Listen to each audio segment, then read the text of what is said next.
Monsieur le ministre. La parole est à Madame Annie Genevard pour le groupe Les Républicains. Merci Madame la Présidente. Monsieur le Premier ministre, hier matin, nous apprenions avec effroi l'agression au nom de l'État islamique d'un enseignant en Seine-Saint-Denis. Même si l'enquête a révélé l'invention des faits par la prétendue victime, la menace est réelle depuis que Daesh a déclaré officiellement la guerre à notre école. Il existe un vrai problème de sécurité des enseignants et donc des élèves. Le monde éducatif est inquiet et attend du concret. Il faut un véritable pacte de sécurité dans nos écoles et à proximité de celles-ci qui associe chefs d'établissement, police et collectivités. C'est une priorité absolue. En 2012 déjà, l'islamisme radical s'en était pris à notre école parce qu'ils étaient juifs.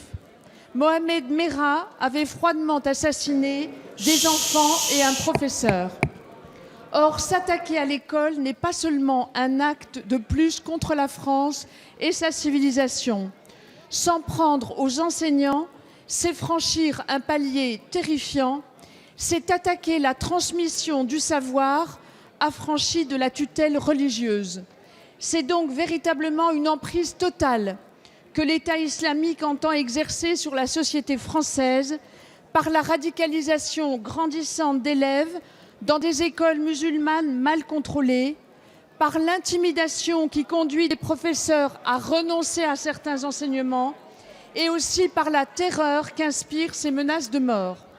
Monsieur le Premier ministre, comment comptez-vous protéger l'école de l'obscurantisme meurtrier de l'État islamique ? Merci Madame la députée. La parole est à Madame la ministre de l'Éducation nationale, de l'enseignement supérieur et de la recherche. Chut, s'il vous plaît. Oui, merci Madame la Présidente. Madame la députée Annie Genevard, c'est donc entendu, l'agression d'un enseignant hier dans une école maternelle d'Aubervilliers était une affabulation. Il n'en reste pas moins que la question de la sécurité dans nos écoles se pose, est un enjeu considérable pour nous et c'est la raison pour laquelle, dès les jours qui ont suivi les attentats du 13 novembre dernier, comme vous le savez, avec le ministre de l'Intérieur, nous avons adressé une circulaire précisant à chaque établissement en France quelles étaient les mesures qu'il fallait prendre pour s'assurer d'une part que les plans de mise en sécurité soient bien adoptés dans l'établissement, que chaque acteur de l'établissement scolaire sache quelles sont ses missions, que l'on puisse transmettre à la préfecture les plans de l'établissement au cas où on serait amené à devoir réagir et surtout que l'on fasse faire aux élèves un certain nombre d'exercices de sécurité, de confinement ou d'évacuation qui doivent avoir été faits d'ici la Noël pour que chacun soit paré le jour venu si un malheur devait se produire. Cela étant, j'insiste sur une chose parce que votre question posait deux questions.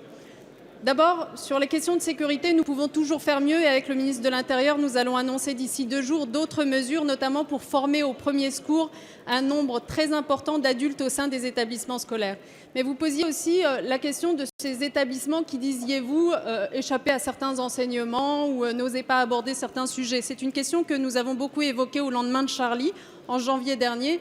Et je veux vous rassurer totalement, Madame la députée, sur le fait que rien n'est mis sous le tapis s'agissant de ce qui se fait dans les murs de l'éducation nationale. Aucun incident, et vous avez pu le constater par vous-même, n'a été traité à la légère. Tous les incidents sont désormais signalés, remontés, traités.